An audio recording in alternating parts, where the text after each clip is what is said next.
जी नमस्कार, मैं हूँ प्रज्ञा रश्मि और स्वागत है आप सभी का हमारे YouTube चैनल हिंदी ज्ञान वाहिनी पर। मुंशी प्रेमचंद की सर्वश्रेष्ठ कहानियों की श्रृंखला में आज हम लेकर के आए हैं उनकी अगली कहानी शाप। तो आइए सुनते हैं आज की कहानी शाप। अगर आपने अभी तक और कहानियाँ नहीं सुनी है तो आप हमारे चैनल की प्लेलिस्ट में जाएं, वहाँ पर मुंशी प्रेमचंद की कहानियाँ नाम से प्लेलिस्ट अपलोड है। आप वहाँ पर सभी कहानियाँ क्रमशः सुन सकते हैं। तो आज की कहानी शुरू करते हैं। मैं बर्लिन का नगर का निवासी हूँ। मेरे पूज्य पिता भौतिक विज्ञान के सुविख्यात ज्ञाता थे। भौगोलिक अन्वेषण का शौक मुझे भी बाल्यावस्था ही से था। उनके स्वर्गवास के बाद मुझे यह धुन सवार हुई कि पैदल पृथ्वी के समस्त देशांतरों की सैर करूं। मैं विपुल धन का स्वामी था। वे सब रुपए एक बैंक में जमा कर दिए और उससे शर्त कर ली कि मुझे यथा समय रुपए भेजते रहें। इस कार्य से निवृत्त होकर मैंने सफर का सामान पूरा किया, आवश्यक वैज्ञानिक यंत्र साथ लिए और ईश्वर का नाम लेकर चल खड़ा हुआ। उस समय यह कल्पना मेरे हृदय में गुदगुदी पैदा कर रही थी कि मैं वह पहला प्राणी हूँ जिसे यह बात सूझी है कि पैरों से पृथ्वी को नापे। अन्य यात्रियों ने रेल, जहाज और मोटर कार की शरण ली है। मैं पहला ही वह वीर आत्मा हूँ जो अपने पैरों के बूते पर प्रकृति के विराट उपवन की सैर के लिए उद्यत हुआ है। अगर मेरे साहस और उत्साह ने यह कष्ट साध्य यात्रा पूरी कर ली तो भद्र संसार मुझे सम्मान और गौरव के मसनद पर बैठावेगा और अनंत काल तक मेरी कीर्ति के राग लापे जाएंगे। उस समय मेरा मस्तिष्क इन्हीं विचारों से भरा हुआ था और ईश्वर को धन्यवाद देता हूँ कि सहर्षों कठिनाइयों का सामना करने पर भी धैर्य ने मेरा साथ न छोड़ा और उत्साह एक क्षण के लिए भी निरुत्साह न हुआ। मैं वर्षों ऐसे स्थानों में रहा हूँ जहाँ निर्जनता के अतिरिक्त कोई दूसरा साथी न था। वर्षों ऐसे स्थानों में रहा हूँ जहाँ की पृथ्वी और आकाश हिम की शिलाएं थी।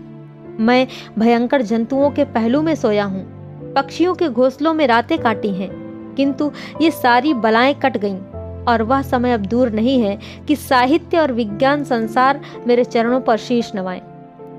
मैंने इस यात्रा में बड़े बड़े अद्भुत दृश्य देखे और कितनी ही जातियों के आहार व्यवहार रहन सहन का अवलोकन भी किया। मेरा यात्रा वृतांत विचार अनुभव और निरीक्षण का एक अमूल्य रत्न होगा। मैंने ऐसी ऐसी आश्चर्यजनक घटनाएं आंखों से देखी हैं जो आलिफ लैलाओं की कथाओं से कम मनोरंजक न होंगी। परंतु वह घटना जो मैंने ज्ञान सरोवर के तट पर देखी, उसका उदाहरण मुश्किल से मिलेगा। मैं उसे कभी न भूलूंगा।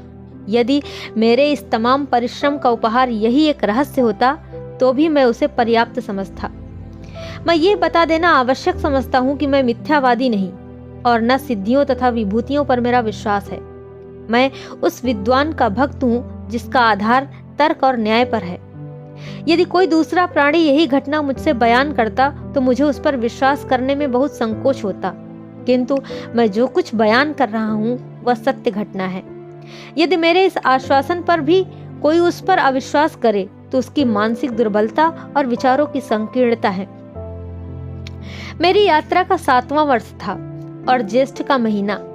मैं हिमालय के दामन में ज्ञान सरोवर के तट पर हरी हरी घास पर लेटा हुआ था।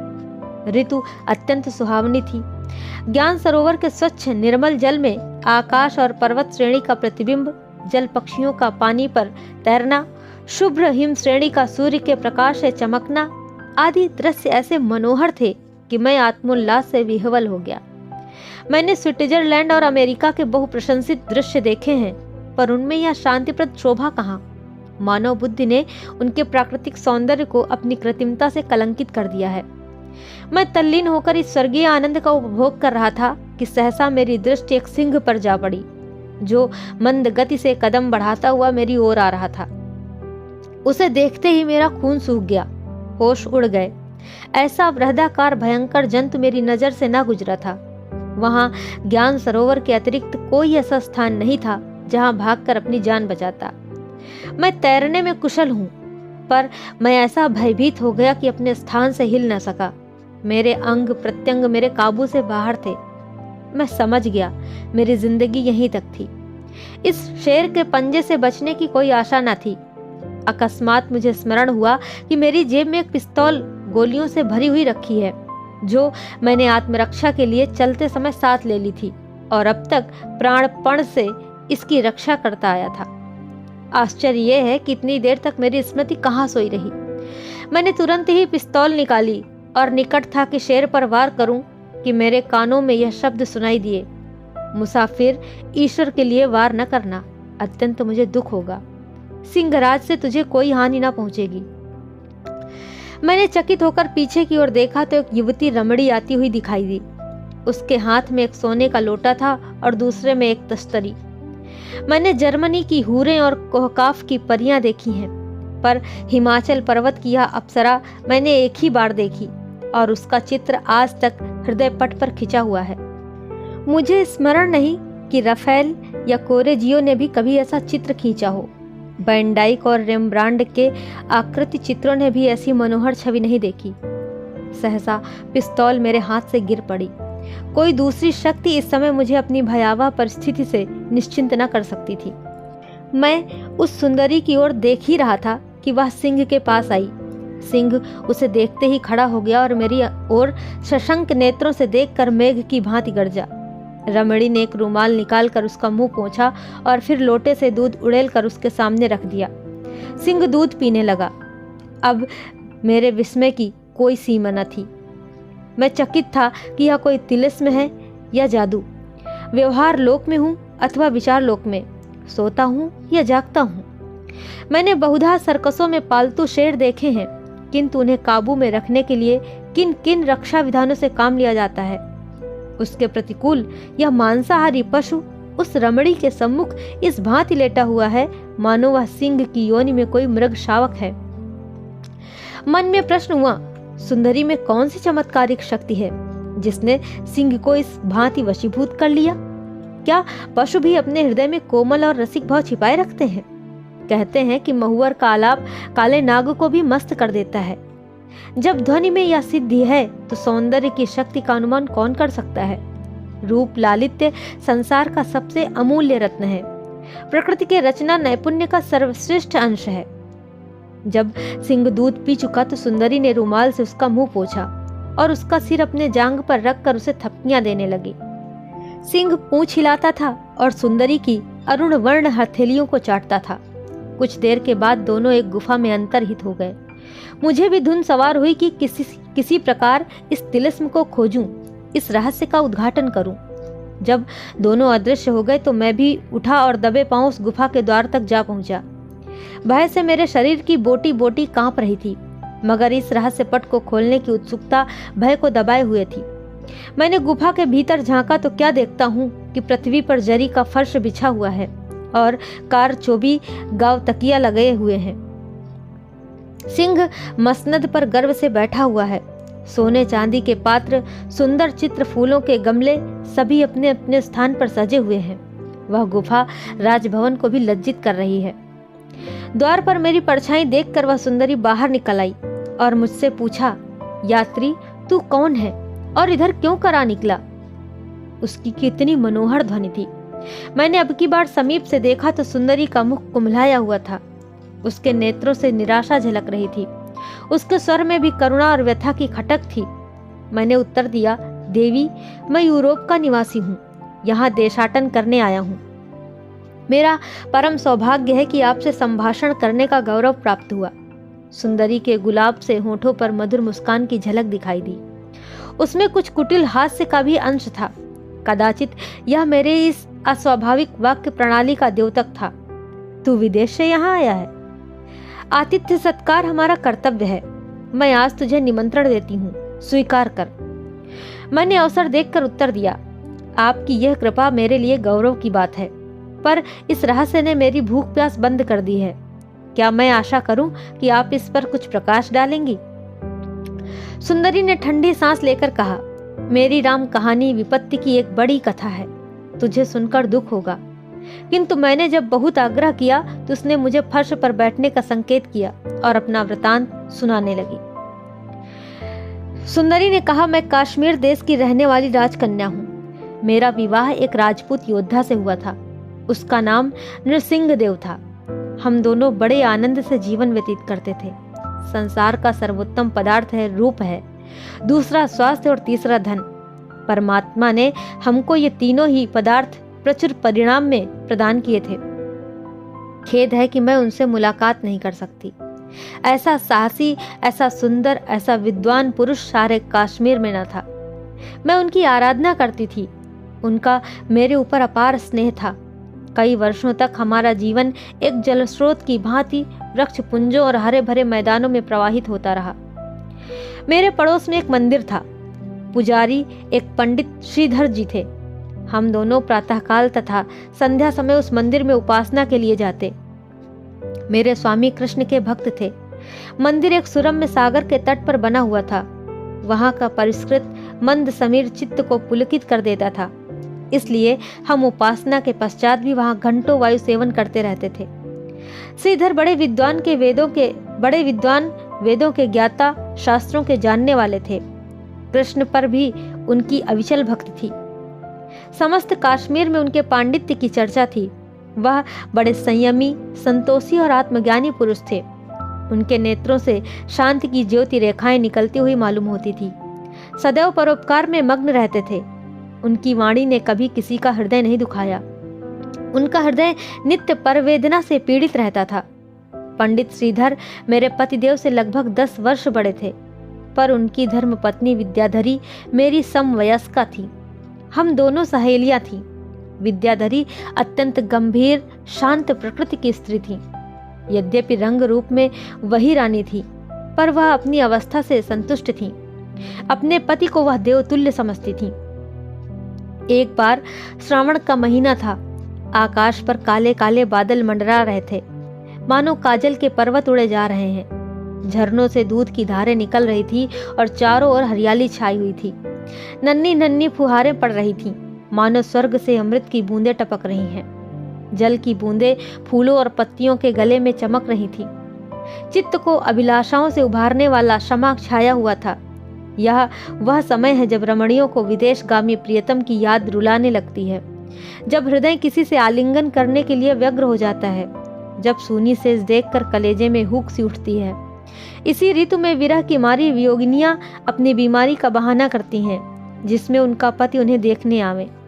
इसी ऋतु में माली की कन्या धानी साड़ी पहनकर क्यारियों में इटलाती हुई चंपा और बेले के फूलों से आंचल भरती हैं, क्योंकि हार और गजरों की मांग बहुत बढ़ जाती है।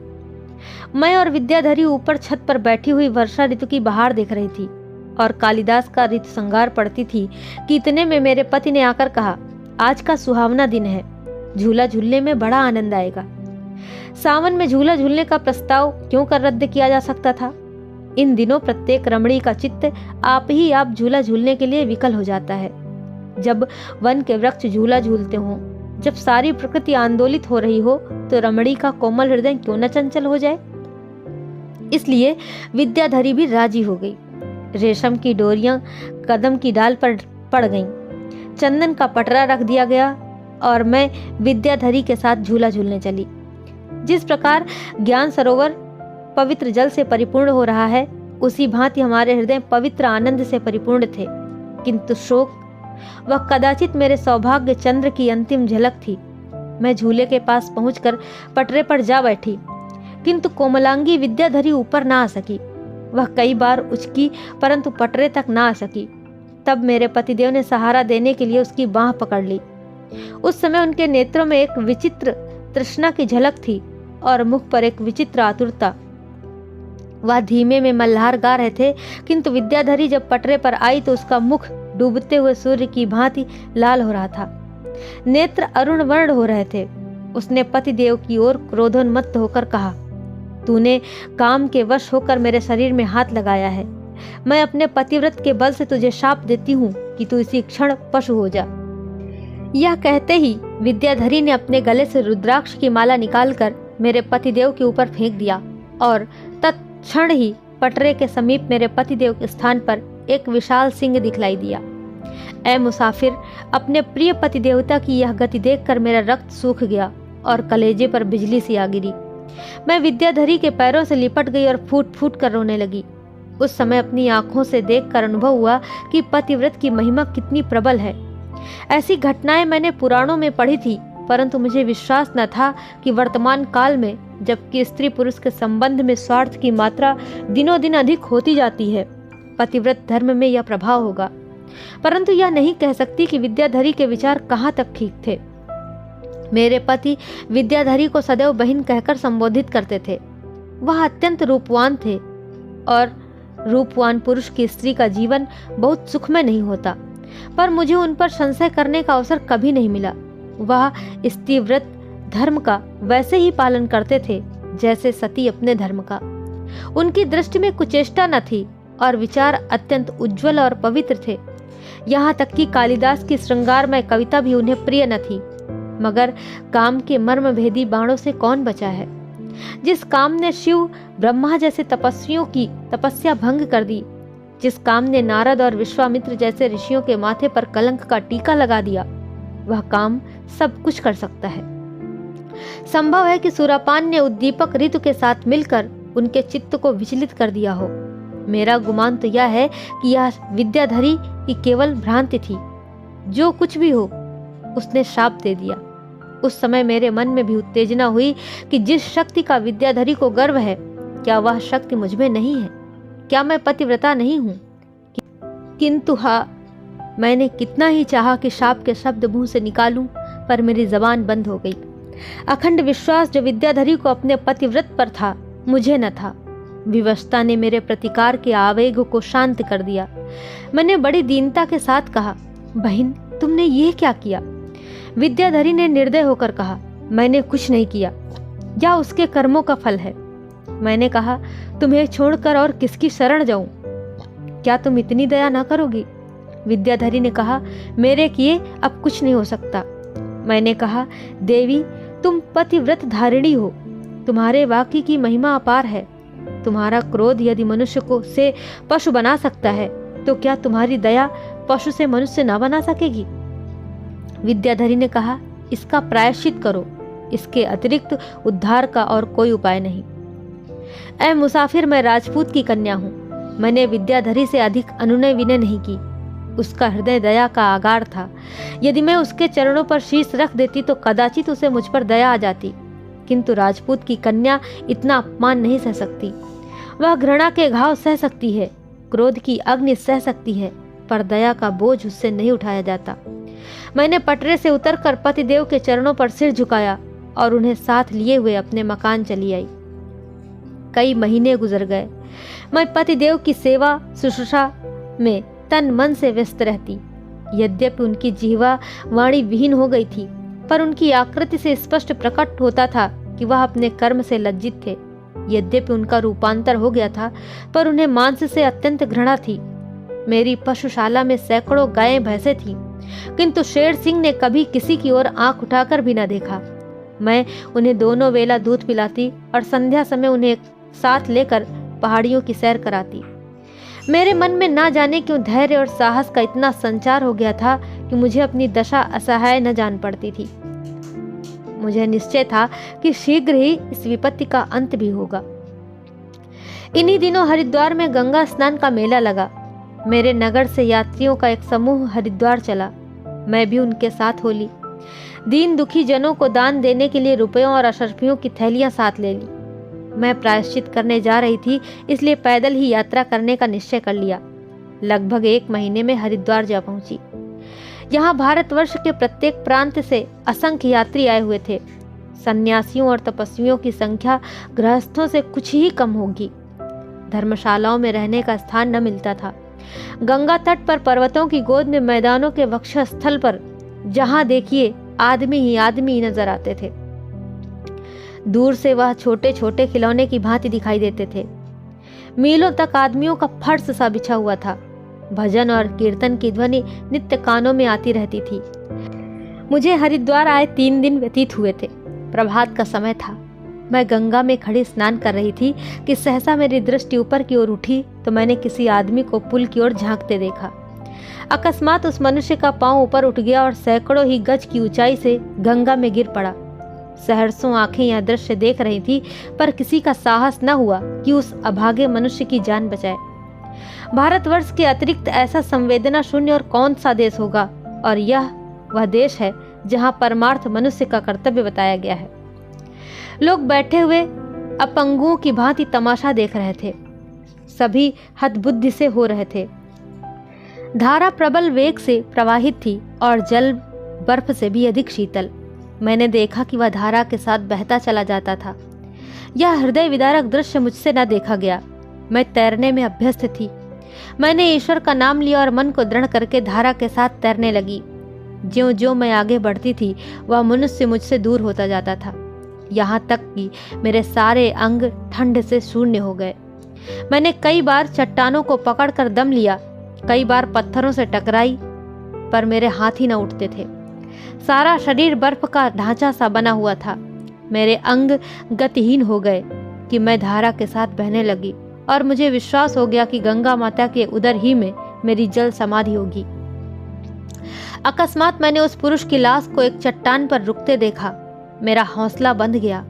शरीर में एक विचित्र स्फूर्ति का अनुभव हुआ। मैं जोर लगाकर प्राणपण से उस चट्टान पर जा पहुंची और उसका हाथ पकड़कर खींचा। मेरा कलेजा धक से हो गया। यह श्रीधर पंडित थे। ऐ मुसाफिर, मैंने यह काम प्राणों को हथेली पर रखकर पूरा किया। जिस समय मैं पंडित श्रीधर की अर्धमृत देह लिए तट पर आई तो सहर्षों मनुष्यों की जयध्वनि से आकाश गूंज उठा। कितने ही मनुष्यों ने चरणों पर सिर झुकाए। अभी लोग श्रीधर को होश में लाने के उपाय कर ही रहे थे कि विद्याधरी मेरे सामने आकर खड़ी हो गई। उसका मुख प्रभात के चंद्र की भांति कांतिहीन हो रहा था। होंठ सूखे हुए, बाल बिखरे हुए, आंखों से आंसुओं की झड़ी लगी हुई थी। वह जोर से हाँफ रही थी। दौड़कर मेरे पैरों से चिमट गई, किंतु दिल खोल कर नहीं, निर्मल भाव से नहीं। एक की आंखें गर्व से भरी हुई थी और दूसरे की ग्लानि से झुकी हुई। विद्याधरी के मुंह से बात न निकलती थी। केवल इतना बोली, बहन, ईश्वर तुमको इस सत्कार्य का फल दे। ऐ मुसाफिर, यह शुभकामना विद्याधरी के अंतःस्थल से निकली थी। मैं उसके मुंह से यह आशीर्वाद सुनकर फूली न समाई। मुझे विश्वास हो गया कि अब की बार जब मैं अपने मकान पर पहुंचूंगी तो पतिदेव मुस्कुराते हुए मुझसे गले मिलने के लिए द्वार पर आएंगे। इस विचार से मेरे हृदय में गुदगुदी सी होने लगी। मैं शीघ्र ही स्वदेश को चल पड़ी। उत्कंठा मेरे कदम बढ़ाए जाती थी। मैं दिन में भी चलती और रात को भी चलती, मगर पैर थकना ही न जानते थे। यह आशा कि वह मोहिनी मूर्ति द्वार पर मेरा स्वागत करने के लिए खड़ी होगी मेरे पैरों में पर्स से लगाई हुई थी। 1 महीने की मंजिल मैंने 1 सप्ताह में तय की, पर शोक जब मकान के पास पहुंची तो उस घर को देखकर दिल बैठ गया और हिम्मत न पड़ी कि अंदर कदम रखूं। मैं चौखट पर बैठकर देर तक विलाप करती रही। ना किसी नौकर का पता, ना कहीं पाले हुए पशु ही दिखाई देते थे। द्वार पर धूल उड़ रही थी। जान पड़ता था कि पक्षी घोंसले से उड़ गया है।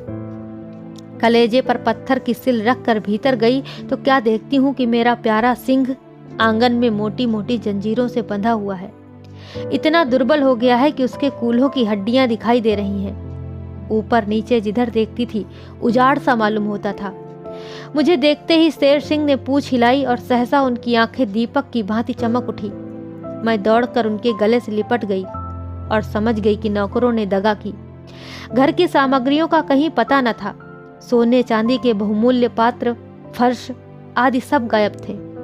हाय, हत्यारे मेरे आभूषणों का संदूक भी उठा ले गए। इस अपहरण ने मुसीबत का प्याला भर दिया। शायद पहले उन्होंने शेर सिंह को जकड़कर बांध दिया होगा, फिर खूब दिल खोलकर नोच खसोट की होगी। कैसी विडंबना थी कि धर्म लूटने गई थी और धन लुटा बैठी। दरिद्रता ने पहली बार अपना भयंकर रूप दिखाया। ऐ मुसाफिर, इस प्रकार लुट जाने के बाद वह स्थान आंखों में कांटे की तरह खटकने लगा। यही वह स्थान था जहां हमने आनंद के दिन काटे थे। इन्हीं क्यारियों में हमने मृगों की भांति किलोल किए थे। प्रत्येक वस्तु से कोई न कोई स्मृति संबंधित थी। उन दिनों की याद करके आंखों से रक्त के आंसू बहने लगते थे। बसंत की ऋतु थी। बौर की महक से वायु सुगंधित हो रही थी।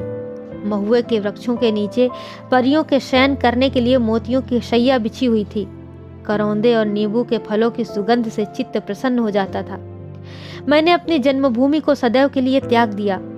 मेरी आंखों से आंसुओं की एक बूंद भी न गिरी। जिस जन्मभूमि की याद यावत जीवन हृदय को व्यथित करती रहती है, उससे मैंने यूं मुंह मोड़ लिया मानो कोई बंदी कारागार से मुक्त हो जाए। 1 सप्ताह तक मैं चारों ओर भ्रमण करके अपने भावी निवास स्थान का निश्चय करती रही। अंत में सिंधु नदी के किनारे एक निर्जन स्थान मुझे पसंद आया। यहाँ एक प्राचीन मंदिर था। शायद किसी समय वहाँ देवताओं का वास था, पर इस समय वह बिल्कुल उजाड़ था। देवताओं ने काल को विजय किया हो, पर समय चक्र को नहीं। शनैः शनैः मुझे इस स्थान से प्रेम हो गया और वह स्थान पथिकों के लिए धर्मशाला बन गया। मुझे यहाँ रहते 3 वर्ष व्यतीत हो चुके थे। वर्षा ऋतु में एक दिन संध्या के समय मुझे मंदिर के सामने से एक पुरुष घोड़े पर सवार जाता दिखाई दिया। मंदिर से प्रायः 200 गज की दूरी पर एक रमणीक सागर था। उसके किनारे कचनार वृक्षों के झुरमुट थे। वह सवार उस झुरमुट में जाकर अदृश्य हो गया। अंधकार बढ़ता जाता था। एक क्षण के बाद मुझे उस ओर किसी मनुष्य का चीत्कार सुनाई दिया। फिर बंदूकों के शब्द सुनाई दिए और उसकी ध्वनि से पहाड़ गूंज उठा। ऐ मुसाफिर, यह दृश्य देखकर मुझे किसी भीषण घटना का संदेह हुआ। मैं तुरंत उठ खड़ी हुई, एक कटार हाथ में ली और उस सागर की ओर चल दी। अब मूसलाधार वर्षा होने लगी थी, मानो आज के बाद फिर कभी न बरसेगा। रह रहकर गर्जन की ऐसी भयंकर ध्वनि उठती थी मानो सारे पहाड़ आपस में टकरा गए हों। बिजली की चमक ऐसी तीव्र थी मानो संसार व्यापी प्रकाश सिमट कर एक हो गया हो। अंधकार का ये हाल था मानो सहर्षों अमावस्या की रातें गले मिल रही हों। मैं कमर तक पानी में चलती, दिल को संभाले हुए आगे बढ़ती जाती थी। अंत में सागर के समीप आ पहुंची। बिजली की चमक ने दीपक का काम किया। सागर के किनारे एक बड़ी सी गुफा थी। इस समय उस गुफा में से प्रकाश ज्योति बाहर आती हुई दिखाई देती थी। मैंने भीतर की ओर झांका तो क्या देखती हूँ कि एक बड़ा सा अलाव जल रहा है। उसके चारों ओर बहुत से आदमी खड़े हुए हैं और एक स्त्री आग्नेय नेत्रों से घूर घूर कर कह रही है, मैं अपने पति के साथ उसे भी जलाकर भस्म कर दूंगी। मेरे कौतूहल की कोई सीमा न रही। मैंने सांस बंद कर ली और हत बुद्धि की भांति यह कौतुक देखने लगी। उस स्त्री के सामने एक रक्त से लिपटी हुई लाश पड़ी थी और लाश के समीप ही एक मनुष्य रस्सियों से बंधा हुआ सिर झुकाए बैठा था। मैंने अनुमान किया कि यह वही अश्वारोही पथिक है जिस पर इन डाकुओं ने आघात किया था। यह शव डाकू सरदार का है और यह स्त्री डाकू की पत्नी है। उसके सिर के बाल बिखरे हुए थे और आंखों से अंगारे निकल रहे थे। हमारे चित्रकारों ने क्रोध को पुरुष कल्पित किया है। मेरे विचार में स्त्री का क्रोध इससे कहीं घातक और कहीं ज्यादा विध्वंसकारी होता है। क्रोधोन्मत्त होकर वह कोमलांगी सुंदरी ज्वाला शिखर बन जाती है। उस स्त्री ने दांत पीसकर कहा, मैं अपने पति के साथ इसे भी जलाकर भस्म कर दूंगी। यह कहकर उसने उस रस्सियों से बंधे हुए पुरुष को घसीटा और दहकती हुई चिता में डाल दिया। आह, कितना भयंकर, कितना रोमांचकारी दृश्य था। स्त्री ही अपने द्वेष की अग्नि शांत करने में इतनी पिशाचिनी हो सकती है। मेरा रक्त खौलने लगा। अब एक क्षण भी विलंब करने का अवसर न था। मैंने कटार खींच ली। डाकू चौंक कर तितर बितर हो गए। समझे मेरे साथ और भी लोग होंगे। मैं बेधड़क चिता में घुस गई और क्षण मात्र में उस अभागे पुरुष को अग्नि के मुख से निकाल लाई। अभी केवल उसके वस्त्र ही जले थे। जैसे सर्प अपना शिकार छिन जाने से फुफकारता हुआ लपकता है, उसी प्रकार गरजती हुई लपटें मेरे पीछे दौड़ी। ऐसा प्रतीत होता था कि अग्नि भी उसके रक्त की प्यासी हो रही थी। इतने में डाकू संभल गए और आहत सरदार की पत्नी पिशाचिनी की भांति मुंह खोले मुझ पर झपटी। समीप था कि ये हत्यारे मेरी बोटियां कर दें कि इतने में गुफा के द्वार पर मेघ गर्जन की सी ध्वनि सुनाई दी और शेर सिंह रौद्र रूप धारण किए हुए भीतर पहुंचे। उनका भयंकर रूप देखते ही डाकू अपनी अपनी जान लेकर भागे। केवल डाकू सरदार की पत्नी स्तंभित सी अपने स्थान पर खड़ी रही। एकाएक उसने पति का शव उठाया और उसे लेकर चिता में बैठ गई। देखते देखते उसका भयंकर रूप अग्निज्वाला में विलीन हो गया। अब मैंने उस बंधे हुए मनुष्य की ओर देखा तो मेरा हृदय उछल पड़ा। यह पंडित श्रीधर थे। मुझे देखते ही सिर झुका लिया और रोने लगे। मैं उनके समाचार पूछ ही रही थी कि उसी गुफा के एक कोने से किसी के कराहने का शब्द सुनाई दिया। जाकर देखा तो एक सुंदर युवक रक्त से लथपथ पड़ा था। मैंने उसे देखते ही पहचान लिया। उसका पुरुष वेश उससे छिपा न सका। यह विद्याधरी थी। मर्दों के वस्त्र उस पर खूब सजते थे। वह लज्जा और ग्लानि की मूर्ति बनी हुई थी। वह पैरों पर गिर पड़ी पर मुंह से कुछ न बोली। उस गुफा में पल भर भी ठहरना अत्यंत शंकाप्रद था। ना जाने कब डाकू फिर सशस्त्र होकर आ जाए। उधर चिंताग्नि भी शांत होने लगी और उस सती की भी भीषण काया अत्यंत तेज रूप धारण करके हमारे नेत्रों के सामने तांडव क्रीड़ा करने लगी। मैं बड़ी चिंता में पड़ी कि इन दोनों प्राणियों को वहां से कैसे निकालूं। दोनों ही रक्त से चूर थे। शेर सिंह ने मेरा असमंजस ताड़ लिया। रूपांतर हो जाने के बाद उनकी बुद्धि बड़ी तीव्र हो गई थी। उन्होंने मुझे संकेत किया कि दोनों को हमारी पीठ पर बिठा दो। पहले तो मैं उनका आशय न समझी, पर जब उन्होंने संकेत को बार बार दोहराया तो मैं समझ गई। गूंगों के घरवाले ही गूंगों की बातें खूब समझते हैं। मैंने श्रीधर पंडित को गोद में उठाकर शेर सिंह की पीठ पर बिठा दिया। उसके पीछे विद्याधरी को भी बिठाया।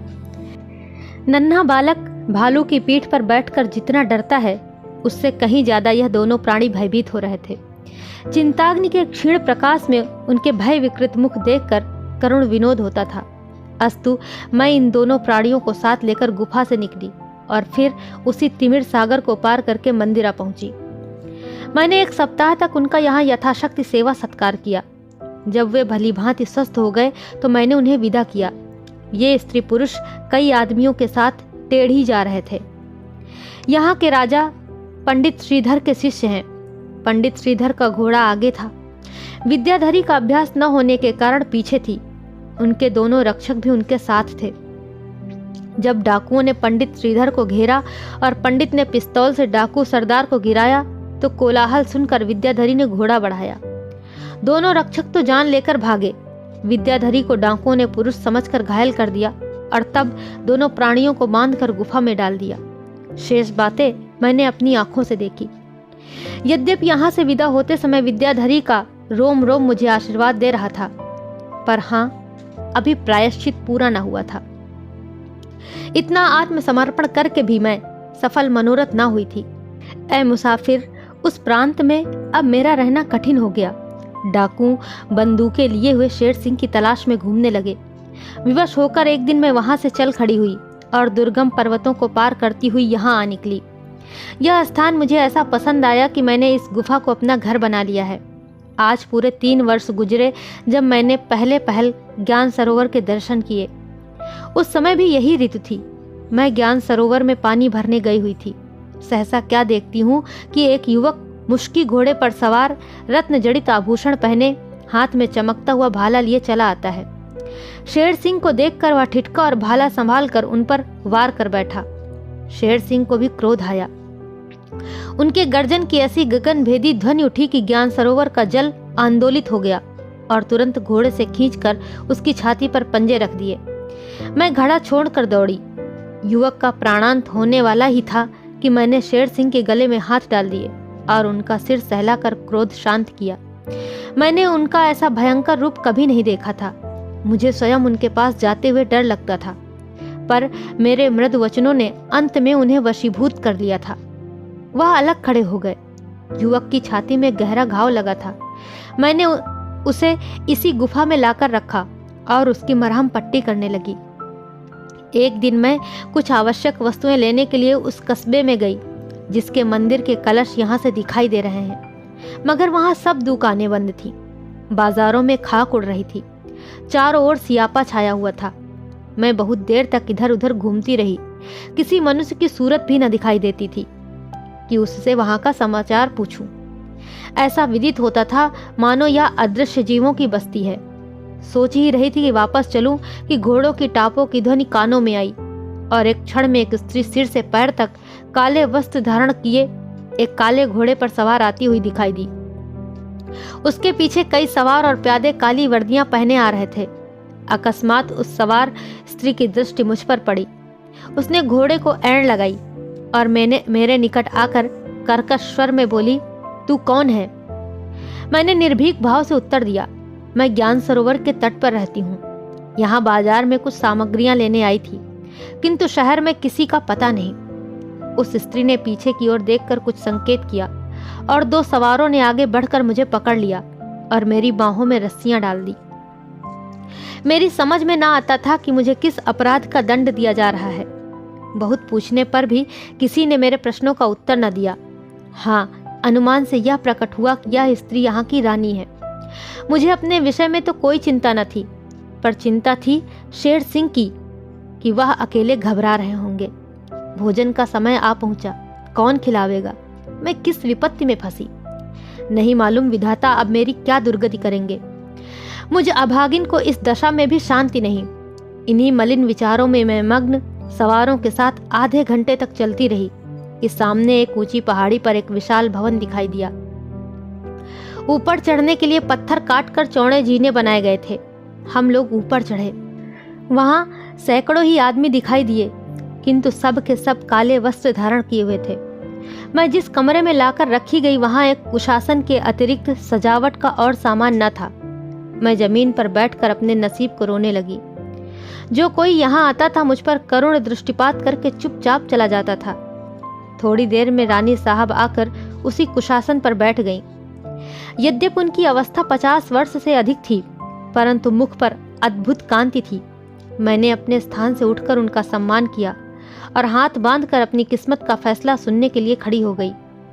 ऐ मुसाफिर, रानी महोदयों के तेवर देखकर पहले तो मेरे प्राण सूख गए, किंतु जिस प्रकार चंदन जैसी कठोर वस्तु में मनोहर सुगंध छिपी होती है, उसी प्रकार उनकी कर्कशता और कठोरता के नीचे मोम के सदृश हृदय छिपा हुआ था। उनका प्यारा पुत्र थोड़े ही दिन पहले युवावस्था में ही दगा दे गया था। उसी के मारे सारा शहर मातम मना रहा था। मेरे पकड़े जाने का कारण यह था कि मैंने काले वस्त्र क्यों न धारण किए थे। यह वृतांत सुनकर मैं समझ गई कि जिस राजकुमार का शोक मनाया जा रहा है वह वही युवक है जो मेरी गुफा में पड़ा हुआ है। मैंने उनसे पूछा, राजकुमार मुश्की घोड़े पर तो सवार नहीं थे? रानी ने कहा, हाँ, मुश्की घोड़ा था। मैंने उसके लिए अरब देश से मंगवा दिया था। क्या तूने उन्हें देखा है? मैंने कहा, हाँ, मैंने देखा है। रानी ने पूछा, कब? मैंने कहा, जिस दिन वह शेर का शिकार खेलने गए थे। रानी ने कहा, क्या तेरे सामने ही शेर ने उन पर चोट की थी? मैंने कहा, हाँ, मेरी आंखों के सामने। रानी उत्सुक होकर खड़ी हो गई और बड़े दीन भाव से बोली, तू उनकी लाश का पता लगा सकती है? मैंने कहा, ऐसा ना कहिए रानी साहब, वह अमर हूं। वह 2 सप्ताहों से मेरे यहाँ मेहमान है। रानी हर समय आश्चर्य से बोली, मेरा रणधीर जीवित है? मैंने कहा, हाँ, अब उनमें चलने फिरने की शक्ति आ गई है। यह सुनकर रानी मेरे पैरों पर गिर पड़ी। तीसरे दिन अर्जुन नगर की कुछ और ही शोभा थी। वायु आनंद के मधुर स्वर में गूंजती थी।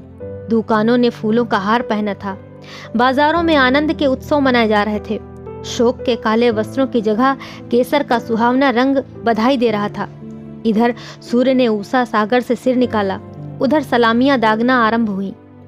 आगे आगे मैं एक सब्जा घोड़े पर सवार आ रही थी और पीछे राजकुमार का हाथी सुनहरे झूलों से सजा चला आता था।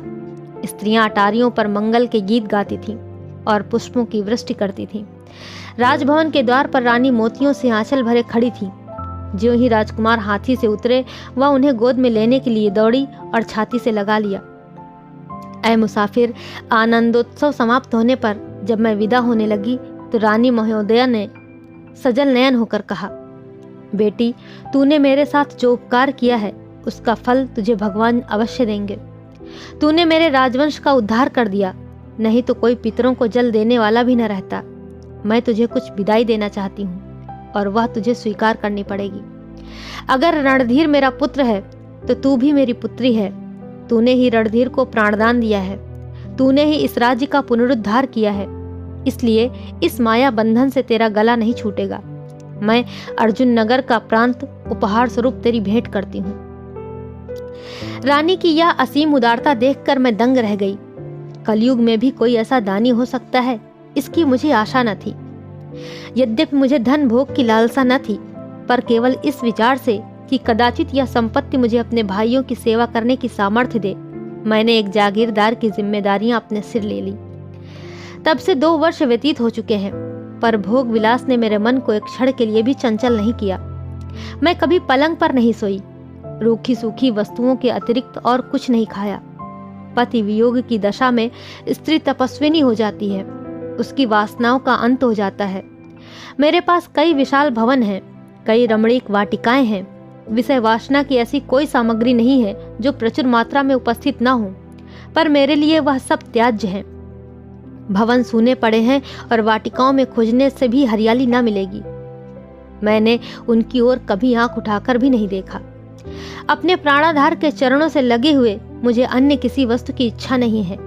मैं नित्य प्रति अर्जुन नगर जाती हूँ और रियासत की आवश्यक कामकाज करके लौट आती हूँ। नौकर चाकरों को कड़ी आज्ञा दे दी गई है कि मेरी शांति में बाधक ना हो। रियासत की संपूर्ण आय परोपकार में व्यय होती है। मैं उसकी कौड़ी भी अपने खर्च में नहीं लाती। आपको अवकाश हो तो आप मेरी रियासत का प्रबंध देखकर बहुत प्रसन्न होंगे। मैंने इन 2 वर्षों में 20 बड़े बड़े तालाब बनवा दिए हैं और 40 गौशालाएं बनवा दी हैं। मेरा विचार है कि अपने रियासत में नहरों का ऐसा जाल बिछा दूं जैसे शरीर में नाड़ियों का। मैंने 100 कुशल वैद्य नियुक्त कर दिए हैं जो ग्रामों में विचरण करें और रोग की निवृत्ति करें। मेरा कोई ऐसा ग्राम नहीं है जहां मेरी ओर से सफाई का प्रबंध न हो। छोटे छोटे गांवों में आपको लालटेनें जलती हुई मिलेंगी। दिन का प्रकाश ईश्वर देता है, रात के प्रकाश की व्यवस्था करना राजा का कर्तव्य है। मैंने सारा प्रबंध पंडित श्रीधर के हाथों में दे दिया है। सबसे प्रथम कार्य जो मैंने किया वह यह था कि मैं उन्हें ढूंढ निकालूं और यह भार उनके सिर पर रख दूं। इस विचार से नहीं कि उनका सम्मान करना मेरा अभीष्ट था, बल्कि मेरी दृष्टि में कोई अन्य पुरुष ऐसा कर्तव्य परायण, ऐसा निःस्पृह, ऐसा सच्चरित्र न था। मुझे पूर्ण विश्वास है कि वह यावत जीवन रियासत की बागडोर अपने हाथ में रखेंगे। विद्याधरी भी उनके साथ है। वही शांति और संतोष की मूर्ति, वही धर्म और व्रत की देवी। उसका पतिव्रत अब भी ज्ञान सरोवर की भांति अपार और अथाह है। यद्यपि उसका सौंदर्य सूर्य अब मध्याह्न पर नहीं है, पर वह अब भी रनिवास की रानी जान पड़ती है। चिंताओं ने उसके मुख पर शिकन डाल दिए हैं। हम दोनों कभी कभी मिल जाती हैं, किंतु बातचीत की नौबत नहीं आती। उसकी आंखें झुक जाती हैं। मुझे देखते ही उसके ऊपर घड़ों पानी पड़ जाता है और उसके माथे के जलबिंदु दिखाई देने लगते हैं। मैं आपसे सत्य कहती हूँ मुसाफिर कि मुझे विद्याधरी से कोई शिकायत नहीं है। उसके प्रति मेरे मन में दिनों दिन श्रद्धा और भक्ति बढ़ती जाती है। मैं उसे देखती हूँ तो मुझे प्रबल उत्कंठा होती है कि उसके पैरों पर पड़ूं। पतिव्रता स्त्री के दर्शन बड़े सौभाग्य से मिलते हैं, पर केवल इस भय से कि कदाचित वह मेरी इसे खुशामद समझे। रुक जाती हूँ। अब मेरी ईश्वर से यही प्रार्थना है कि अपने स्वामी के चरणों में पड़ी रहूं और जब इस संसार से प्रस्थान करने का समय आए तो मेरा मस्तक उनके चरणों पर हो। और अंतिम जो शब्द मेरे मुंह से निकले वह यही कि ईश्वर दूसरे जन्म में भी इनकी चेरी बनाना। पाठक उस सुंदरी का जीवन वृतांत सुनकर मुझे जितना कुतूहल हुआ है वह अकथनीय है। खेद है कि जिस जाति में ऐसी प्रतिभाशालिनी देवियां उत्पन्न हो उस पर पाश्चात्य के कल्पनाहीन विश्वासहीन पुरुष उंगलियां उठाएं। समस्त यूरोप में एक ऐसी सुंदरी न होगी जिससे इसकी तुलना की जा सके। हमने स्त्री पुरुष के संबंध को सांसारिक संबंध समझ रखा है। उसका आध्यात्मिक रूप हमारे विचार से कोसों दूर है। यही कारण है कि हमारे देश में शताब्दियों की उन्नति के पश्चात भी पतिव्रत का ऐसा उज्जवल और अलौकिक उदाहरण नहीं मिल सकता। और दुर्भाग्य से हमारी सभ्यता ने ऐसा मार्ग ग्रहण किया है कि कदाचित दूर भविष्य में ऐसी देवियों के जन्म लेने की संभावना नहीं है। जर्मनी को यदि अपनी सेना पर, फ्रांस को अपनी विलासिता पर और इंग्लैंड को अपने वाणिज्य पर गर्व है तो भारतवर्ष को अपने पतिव्रत का घमंड है। क्या यूरोप निवासियों के लिए यह लज्जा की बात नहीं है कि होमर और वर्जिल, डांटे और गेटे, शेक्सपियर और ह्यूगो जैसे उच्च कोटि के कवि एक भी सीता या सावित्री की रचना न कर सके? वास्तव में यूरोपीय समाज ऐसे आदर्शों से वंचित है। मैंने दूसरे दिन ज्ञान सरोवर से बड़ी अनिच्छा के साथ विदा मांगी और यूरोप को चला। मेरे लौटने का समाचार पूर्व ही प्रकाशित हो चुका था। जब मेरा जहाज हैम्पबर्ग के बंदरगाह में पहुंचा तो सहर्षों नर नारी, सैकड़ों विद्वान और राज कर्मचारी मेरा अभिवादन करने के लिए खड़े थे। मुझे देखते ही तालियां बजने लगी, रूमाल और टोप हवा में उछलने लगे और वहां से मेरे घर तक जिस समारोह से जुलूस निकला उस पर किसी राष्ट्रपति को भी गर्व हो सकता है। संध्या समय मुझे कैसर की मेज पर भोजन करने का सौभाग्य प्राप्त हुआ।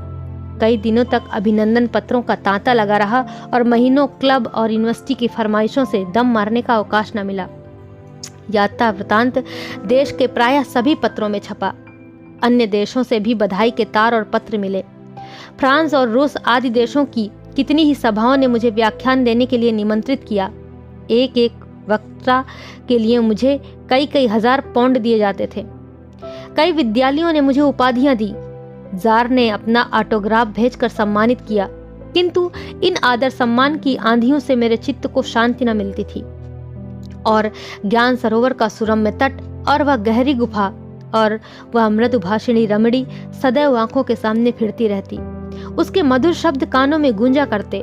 मैं थिएटरों में जाता और स्पेन और जॉर्जिया की सुंदरियों को देखता, किंतु वह हिमालय की अप्सरा मेरे ध्यान से न उतरती। कभी कभी कल्पना में मुझे वह देवी आकाश से उतरती हुई मालूम होती। तब मेरा चित्त और चंचल हो जाता और विकल उत्कंठा होती कि किसी तरह पर लगाकर ज्ञान सरोवर के तट पहुंच जाऊं। आखिर एक रोज मैंने सफर का सामान दुरुस्त किया और उसी मिति के ठीक 1000 दिनों के बाद, जबकि मैंने पहली बार ज्ञान सरोवर के तट पर कदम रखा था, मैं फिर वहां जा पहुंचा। प्रभात का समय था।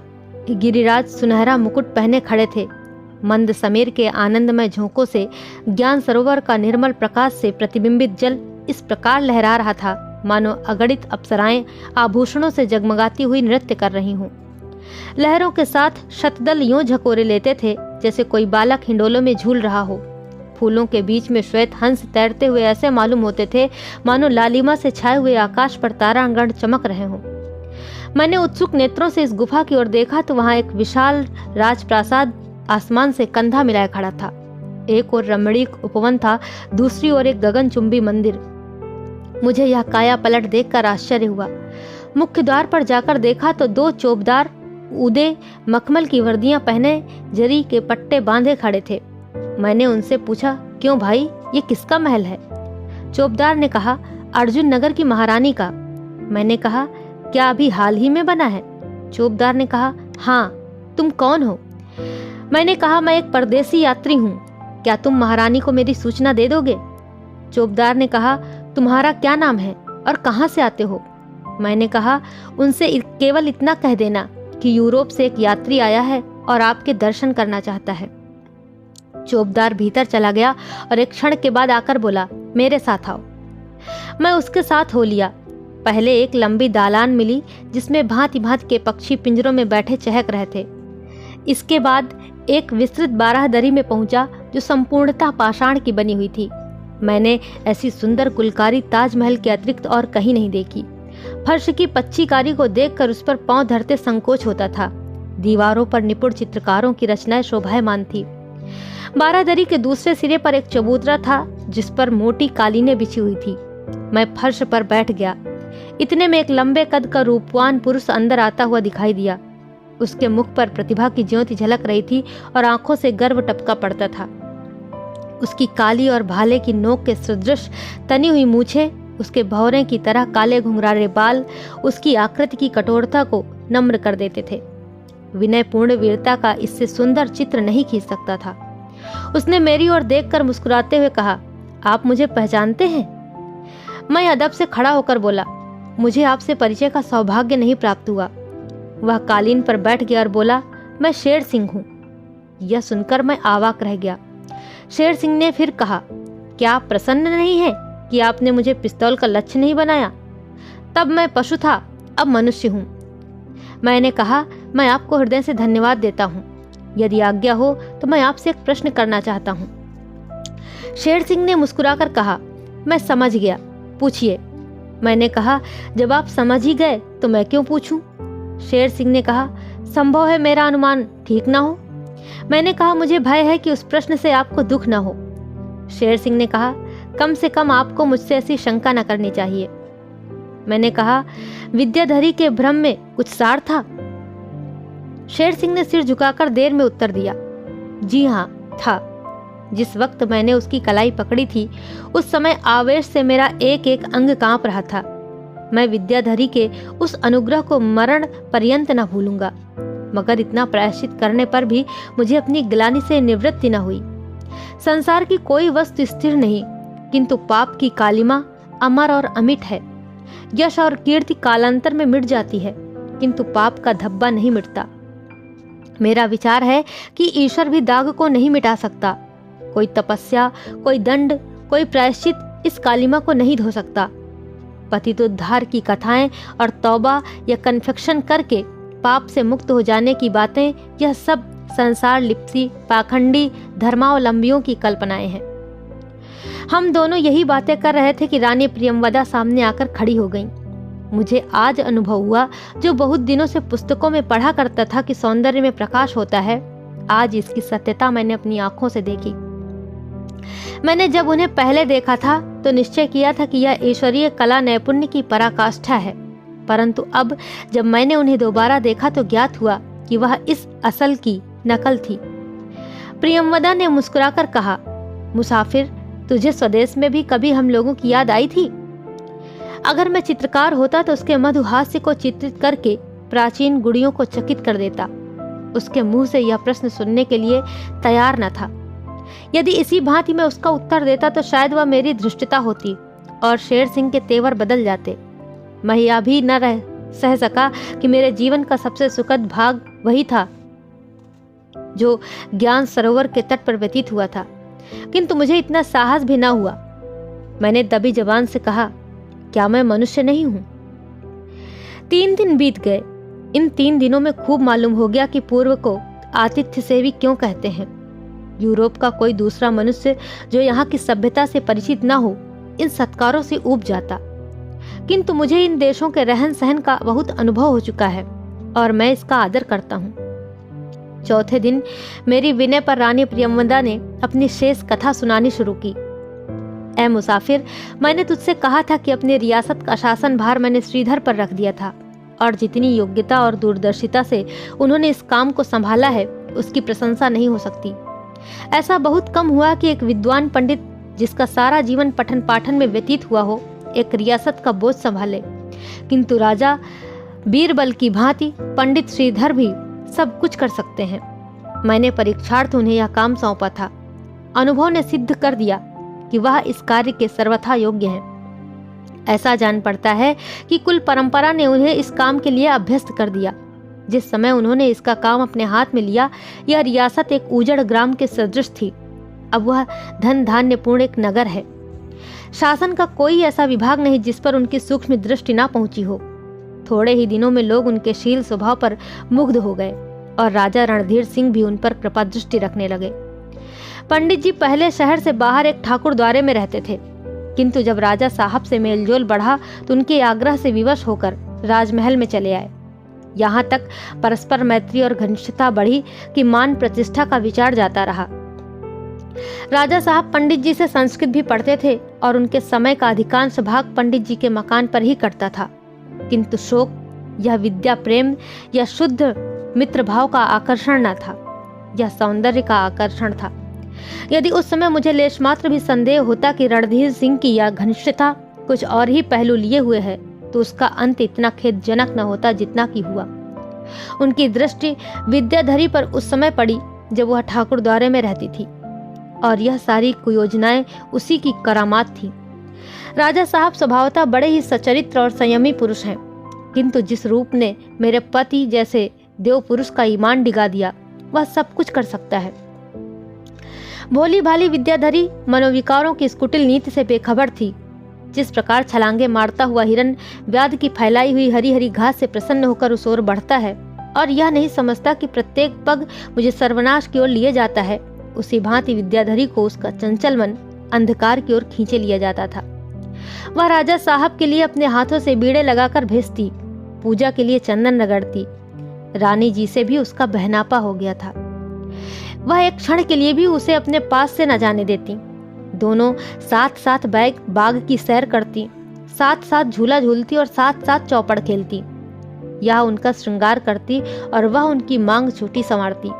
मानो विद्याधरी ने रानी के हृदय में वह स्थान प्राप्त कर लिया जो किसी समय मुझे प्राप्त था। लेकिन वह गरीब क्या जानती थी कि जब मैं बाग की रविशों में विचरती हूँ तो कुवासना मेरे तलवे के नीचे आंखें बिछाती है। जब मैं झूला झूलती हूँ तो वह आड़ में बैठी हुई आनंद से झूमती है। इस एक सरल हृदय अबला स्त्री के लिए चारों ओर से चक्रव्यूह रचा जा रहा था। इस प्रकार 1 वर्ष व्यतीत हो गया। राजा साहब का रब्त जब्त दिनों दिन बढ़ता जाता था। पंडित जी को उनसे वह स्नेह हो गया जो गुरु जी को अपने खोनहार शिष्य से होता है।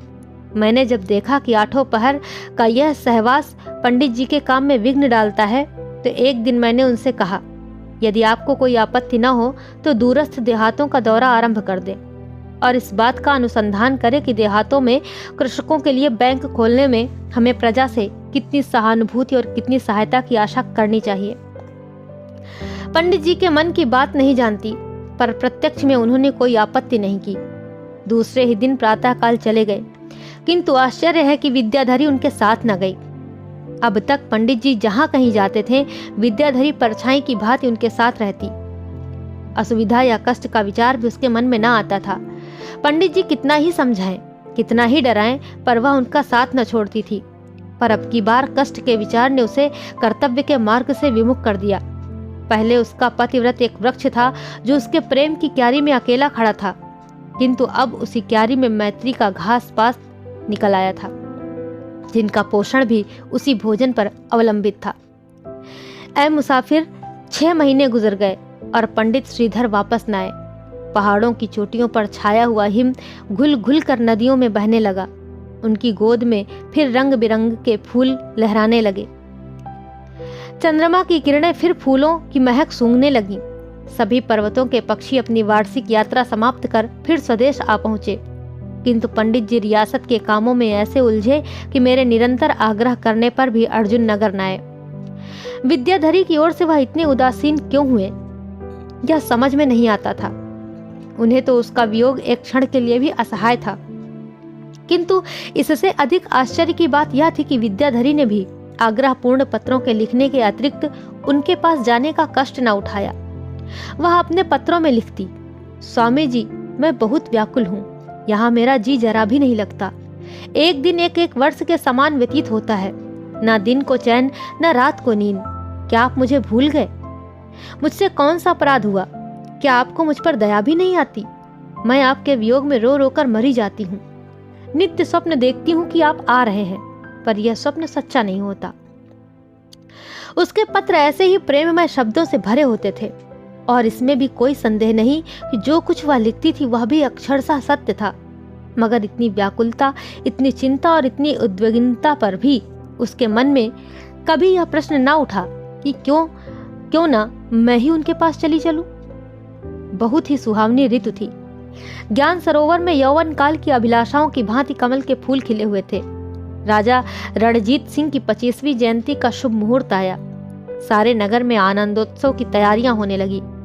गृहिणियां कोरे कोरे दीपक पानी में भिगोने लगी कि वह अधिक तेल न सूख जाए। चैत्र की पूर्णिमा थी, किंतु दीपक की जगमगाहट ने ज्योत्सना को भी मात कर दिया था। मैंने राजा साहब के लिए इस्फहान से एक रत्न जटित तलवार मंगा रखी थी। दरबार के अन्य जागीरदारों और अधिकारियों ने भी भांति भांति के उपहार मंगा रखे थे। मैंने विद्याधरी के घर जाकर देखा तो वह एक पुष्पहार गूंथ रही थी। मैं आध घंटे तक उसके सम्मुख खड़ी रही, किंतु वह अपने काम में इतनी व्यस्त थी कि उसे मेरी आहट भी न मिली। तब मैंने धीरे से पुकारा, बहन। विद्याधरी ने चौंक कर सिर उठाया और बड़ी शीघ्रता से वह हार फूल की डाली में छिपा दिया और लज्जित होकर बोली, क्या तुम देर से खड़ी हो? मैंने उत्तर दिया, आधे घंटे से अधिक हुआ। यह सुनकर विद्याधरी के चेहरे का रंग उड़ गया, आंखें झुक गईं, कुछ हिचकिचाई, कुछ घबराई। अपने अपराधी हृदय को इन शब्दों से शांत किया, ये हार मैंने ठाकुर जी के लिए गूंथा है। इस समय विद्याधरी की घबराहट का भेद मैं कुछ ना समझ सकी। ठाकुर जी के लिए हार गूंथना क्या कोई लज्जा की बात है? फिर जब वह हार मेरी नजरों से छिपा दिया गया तो उसका जिक्र ही क्या। हम दोनों ने कितनी ही बार साथ बैठकर हार गूंथे थे। कोई निपुण मालिन भी हमसे अच्छे हार न गूंथ सकती थी, मगर इसमें शर्म क्या। दूसरे दिन यह रहस्य मेरी समझ में आ गया। वह हार राजा रणधीर सिंह को उपहार में देने के लिए बनाया गया था। यह बहुत सुंदर वस्तु थी। विद्याधरी ने अपना सारा चातुर्य उसके बनाने में खर्च किया था। कदाचित यह सबसे उत्तम वस्तु थी जो राजा साहब को भेंट कर सकती थी। वह ब्राह्मणी थी, राजा साहब की गुरु माता थी। उसके हाथों से यह उपहार बहुत ही शोभा देता था, किंतु यह बात उसने मुझसे छिपाई क्यों? मुझे उस दिन रात भर नींद न आई। उसके इस रहस्य भाव ने उसे मेरी नजरों से गिरा दिया। एक बार आंख झपकी तो मैंने उसे स्वप्न में देखा। मानो वह एक सुंदर पुष्प है किंतु उसकी बास मिट गई हो।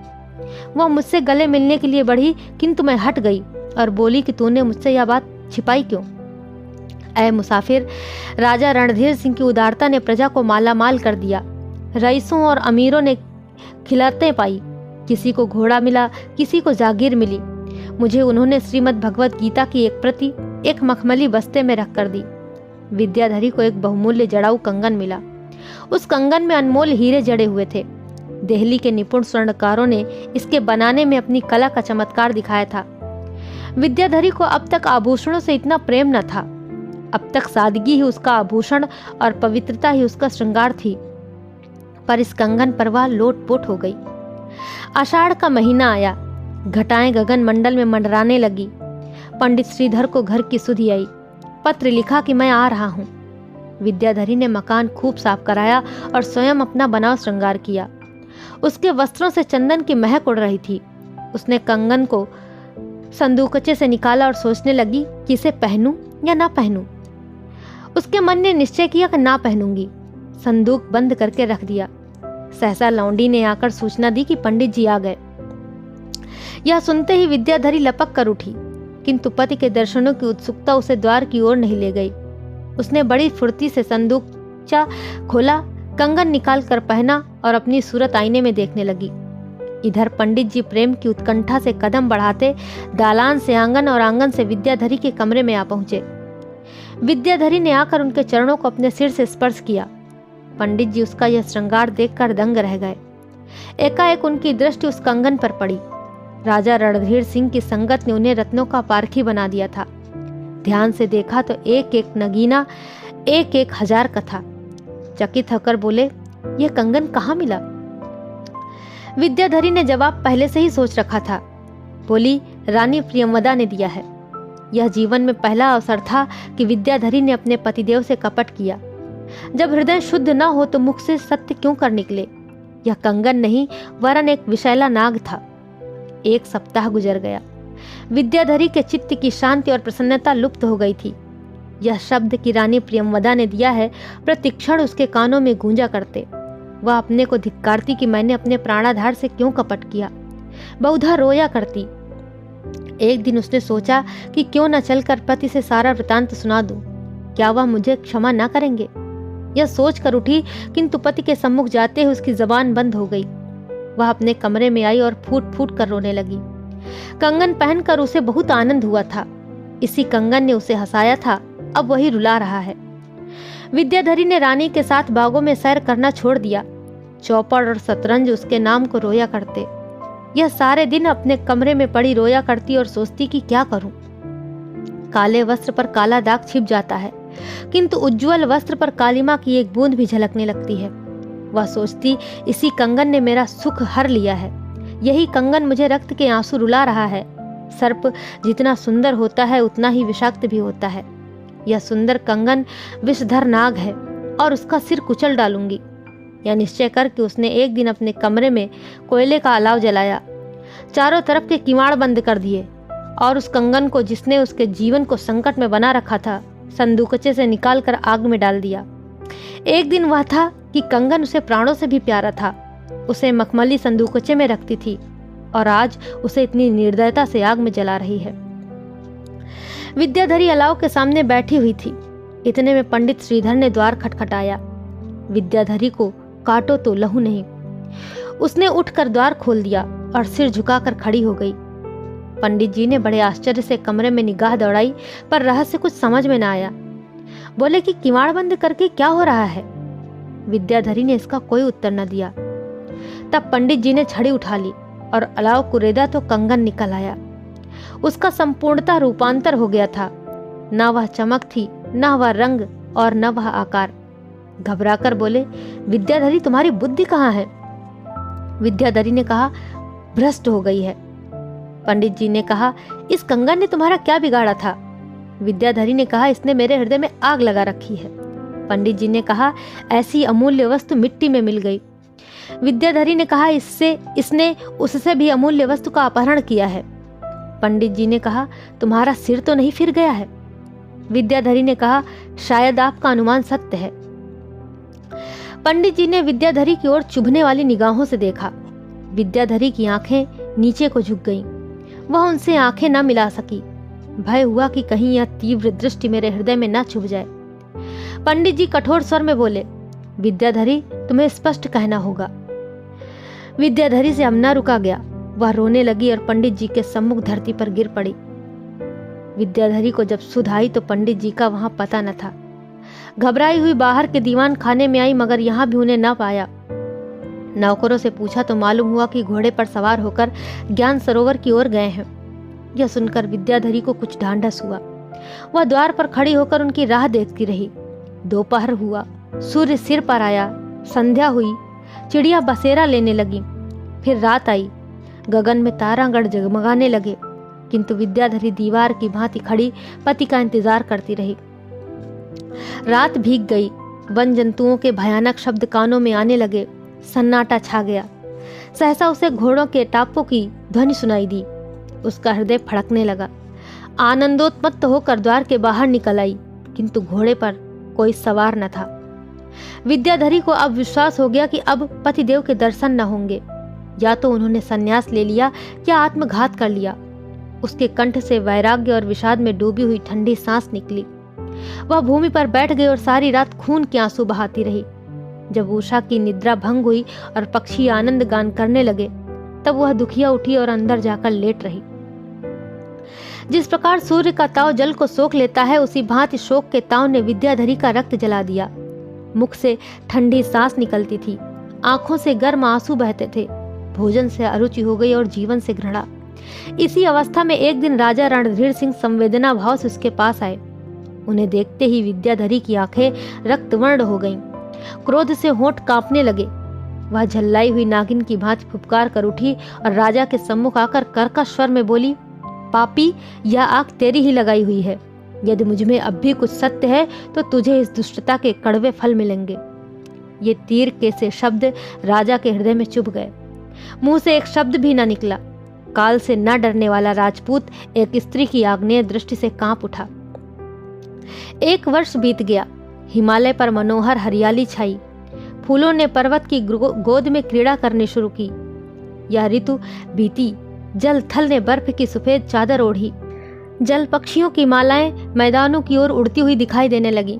यह मौसम भी गुजरा। नदी नालों में दूध की धारें बहने लगी। चंद्रमा की स्वच्छ निर्मल ज्योति ज्ञान सरोवर में थिरकने लगी। परंतु पंडित श्रीधर की कुछ टोह न लगी। विद्याधरी ने राजभवन त्याग दिया और एक पुराने निर्जन मंदिर में तपस्विनियों की भांति कालक्षेप करने लगी। उस दुखिया की दशा कितनी करुणाजनक थी। उसे देखकर मेरी आंखें भर आती थी। वह मेरी प्यारी सखी थी। उसकी संगत में मेरे जीवन के कई वर्ष आनंद से व्यतीत हुए थे। उसका ये अपार दुख देखकर मैं अपना दुख भूल गई। एक दिन वह था कि उसने अपने पतिव्रत के बल पर मनुष्य को पशु के रूप में परिणित कर दिया था, और आज यह दिन है कि उसका पति भी उसे त्याग रहा है। किसी स्त्री के हृदय पर इससे अधिक लज्जाजनक, इससे अधिक प्राणघातक आघात नहीं लग सकता। उसकी तपस्या ने मेरे हृदय में उसे फिर उसी सम्मान के पद पर बिठा दिया। उसके सतीत्व पर फिर मेरी श्रद्धा हो गई, किंतु उससे कुछ पूछते, सांत्वना देते मुझे कुछ संकोच होता था। मैं डरती थी कि कहीं विद्याधरी यह ना समझे कि मैं उससे बदला ले रही हूँ। कई महीनों के बाद जब विद्याधरी ने अपने हृदय का बोझ हल्का करने के लिए स्वयं मुझसे यह वृतांत कहा, तो मुझे ज्ञान हुआ यह सब कांटे राजा रणधीर सिंह के बोए हुए थे। उन्हीं की प्रेरणा से रानी जी ने पंडित जी के साथ जाने से रोका। उसके स्वभाव ने जो कुछ रंग बदला, वह रानी जी की ही कुसंगति का फल था। उन्हीं की देखा देखी उसे बनाव श्रृंगार की चाट पड़ी। उन्हीं के मना करने से उसने कंगन का भेद पंडित जी से छिपाया। ऐसी घटनाएं स्त्रियों के जीवन में नित्य होती रहती हैं और उन्हें जरा भी शंका नहीं होती। विद्याधरी का पतिव्रत आदर्श था, इसलिए यह विचलता उसके हृदय में चुभने लगी। मैं यह नहीं कहती कि विद्याधरी कर्तव्य पथ से विचलित नहीं हुई। चाहे किसी के बहकाने से, चाहे अपने भोलेपन से उसने कर्तव्य का सीधा रास्ता छोड़ दिया, परंतु पाप कल्पना उसके दिल से कोसों दूर थी। ऐ मुसाफिर, मैंने पंडित श्रीधर का पता लगाना शुरू किया। मैं उनकी मनोवृत्ति से परिचित थी। वह श्री रामचंद्र के भक्त थे। कौशलपुरी की पवित्र भूमि और सरयू नदी के रमणीक तट पर उनके जीवन के सुख स्वप्न थे। मुझे ख्याल आया कि संभव है उन्होंने अयोध्या की ही राह ली हो। कहीं मेरे प्रयत्न से उनकी खोज मिल जाती और मैं उन्हें लाकर विद्याधरी के गले से मिला देती तो मेरा जीवन सफल हो जाता। इस विरहिणी ने बहुत दुख झेले हैं, क्या अब भी देवताओं को उस पर दया न आएगी? एक दिन मैंने शेर सिंह से कहा और 5 विश्वस्त मनुष्य के साथ अयोध्या को चली। पहाड़ों से नीचे उतरते ही रेल मिल गई, उसने हमारी यात्रा सुलभ कर दी। 20वें दिन मैं अयोध्या पहुंच गई और धर्मशाले में ठहरी। फिर सरयू में स्नान करके श्री रामचंद्र के दर्शन को चली। मंदिर के आंगन में पहुंची ही थी कि पंडित श्रीधर की सौम्य मूर्ति दिखाई दी। वह एक कुशासन पर बैठे हुए रामायण का पाठ कर रहे थे और सभी नर नारी बैठे हुए उनकी अमृतवाणी का आनंद उठा रहे थे। पंडित जी की दृष्टि मुझ पर ज्यों ही पड़ी, वह आसन से उठकर मेरे पास आए और बड़े प्रेम से मेरा स्वागत किया। 2-2.5 घंटे तक उन्होंने मुझे उस मंदिर की सैर कराई। मंदिर की छत पर से सारा नगर शतरंज की बिसात की भांति मेरे पैरों के नीचे फैला हुआ दिखाई देता था। मंदगामिनी वायु सरयू की तरंगों को धीरे धीरे थपकियां दे रही थी। ऐसा जान पड़ता था मानो स्नेहमयी माता ने इस नगर को अपनी गोद में ले लिया हो। यहाँ से जब अपने डेरे को चली तब पंडित जी भी मेरे साथ आए। जब वह इत्मीनान से बैठे तो मैंने कहा, आपने तो हम लोगों से नाता ही तोड़ लिया। पंडित जी ने दुखित होकर कहा, विधाता की यही इच्छा थी, मेरा क्या वश था। अब तो श्री रामचंद्र की शरण में आ गया हूँ और शेष जीवन उन्हीं की सेवा में भेंट होगा। मैंने कहा, आप तो श्री रामचंद्र की शरण में आ गए हैं और उस अबला विद्याधरी को किसकी शरण में छोड़ दिया है? पंडित जी ने कहा, आपके मुख से ये शब्द शोभा नहीं देते। मैंने उत्तर दिया, विद्याधरी को मेरी सिफारिश की आवश्यकता नहीं है। अगर आपने उसके पतिव्रत पर संदेह किया है तो आपसे ऐसा भीषण पाप हुआ है जिसका प्रायश्चित आप बार बार जन्म लेकर भी नहीं कर सकते। आपकी यह भक्ति इस अधर्म का निवारण नहीं कर सकती। आप क्या जानते हैं कि आपके वियोग में उस दुखिया का जीवन कैसे कट रहा है? किंतु पंडित जी ने ऐसा मुंह बना लिया मानो इस विषय में वह अंतिम शब्द कह चुके। किंतु मैं इतनी आसानी से उनका पीछा क्यों छोड़ने लगी? मैंने सारी विपत्ति कथा आद्योपांत सुनाई और रणधीर सिंह की कपट नीति का रहस्य खोल दिया। तब पंडित जी की आंखें खुली। मैं वाणी में कुशल नहीं हूँ, किंतु उस समय सत्य और न्याय के पक्ष ने मेरे शब्दों को बहुत ही प्रभावशाली बना दिया था। ऐसा जान पड़ता था मानो मेरी जीवा पर सरस्वती विराजमान हो। अब वह बातें याद आती हैं तो मुझे स्वयं आश्चर्य होता है। और आखिर विजय मेरे साथ ही रही। पंडित जी मेरे साथ चलने पर उद्यत हो गए। यहाँ आकर मैंने शेर सिंह को यहीं छोड़ा और पंडित जी के साथ अर्जुन नगर को चली। हम दोनों अपने विचारों में मग्न थे। पंडित जी की गर्दन शर्म से झुकी हुई थी, क्योंकि अब उनकी हैसियत रूठने वालों की भांति नहीं बल्कि मनाने वालों की तरह थी। आज प्रणय के सूखे हुए धान में फिर पानी पड़ेगा, प्रेम की सूखी हुई नदी फिर उमड़ेगी। जब हम विद्याधरी के द्वार पर पहुंचे तो दिन चढ़ आया था। पंडित जी बाहर ही रुक गए थे। मैंने भीतर जाकर देखा तो विद्याधरी पूजा पर थी, किंतु यह किसी देवता की पूजा न थी। देवता के स्थान पर पंडित जी की खड़ाऊ रखी हुई थी। पतिव्रत का यह अलौकिक दृश्य देखकर मेरा हृदय पुलकित हो गया। मैंने दौड़कर विद्याधरी के चरणों पर सिर झुका दिया। उसका शरीर सूखकर कांटा हो गया था और शोक ने कमर झुका दी थी। विद्याधरी ने मुझे उठाकर छाती से लगा लिया और बोली, बहन मुझे लज्जित ना करो। खूब आई, बहुत दिनों से जी तुम्हें देखने को तरस रहा था। मैंने उत्तर दिया, जरा अयोध्या चली गई थी। जब हम दोनों अपने देश में थी तो तब मैं कहीं जाती तो विद्याधरी के लिए कोई न कोई उपहार अवश्य लाती। उसे वह बात याद आ गई। सजल नयन होकर बोली, मेरे लिए भी कुछ लाई? मैंने कहा, एक बहुत अच्छी वस्तु लाई हूँ। विद्याधरी ने कहा, क्या है, मैं भी तो देखूं। मैंने कहा, पहले बूझ जाओ। विद्याधरी ने कहा, सुहाग की पिटारी होगी। मैंने कहा, नहीं, उससे भी अच्छी। विद्याधरी ने कहा, ठाकुर जी की मूर्ति होगी। मैंने कहा, नहीं, उससे भी अच्छी। विद्याधरी ने कहा, मेरे प्राणाधार का कोई समाचार। मैंने कहा, उससे भी अच्छी। विद्याधरी प्रबल आवेश से व्याकुल होकर उठी कि द्वार पर जाकर पति का स्वागत करे, किंतु निर्बलता ने मन की अभिलाषा न निकलने दी। 3 बार संभली और 3 बार गिरी। तब मैंने उसका सिर अपनी गोद में रख लिया और आंचल से हवा करने लगी। उसका हृदय बड़े वेग से धड़क रहा था और पति दर्शन का आनंद आंखों से आंसू बनकर निकलता था। जब जरा चित्त सावधान हुआ तो उसने कहा, उन्हें बुला लो, उनका दर्शन मुझे रामबाण हो जाएगा। ऐसा ही हुआ। ज्यों ही पंडित जी अंदर आए, विद्याधरी उठकर उनके पैरों से लिपट गई। देवी ने बहुत दिनों के बाद पति के दर्शन पाए हैं। अश्रुधारा से उनके पैर पखार रही है। मैंने वहां ठहरना उचित न समझा। इन दोनों प्राणियों के हृदय में कितनी ही बातें आ रही होंगी, दोनों क्या क्या कहना और क्या क्या सुनना चाहते होंगे। इस विचार से मैं उठ खड़ी हुई और बोली, बहन अब मैं जाती हूँ, शाम को फिर आऊंगी। विद्याधरी ने मेरी ओर आंख उठाई। पुतलियों के स्थान पर हृदय रखा हुआ था। दोनों आंखें आकाश की ओर उठाकर बोली, ईश्वर तुम्हें इस यश का फल दे। ऐ मुसाफिर, मैंने 2 बार पंडित श्रीधर को मौत के मुंह से बचाया था, किंतु आज का सा आनंद कभी न प्राप्त हुआ था।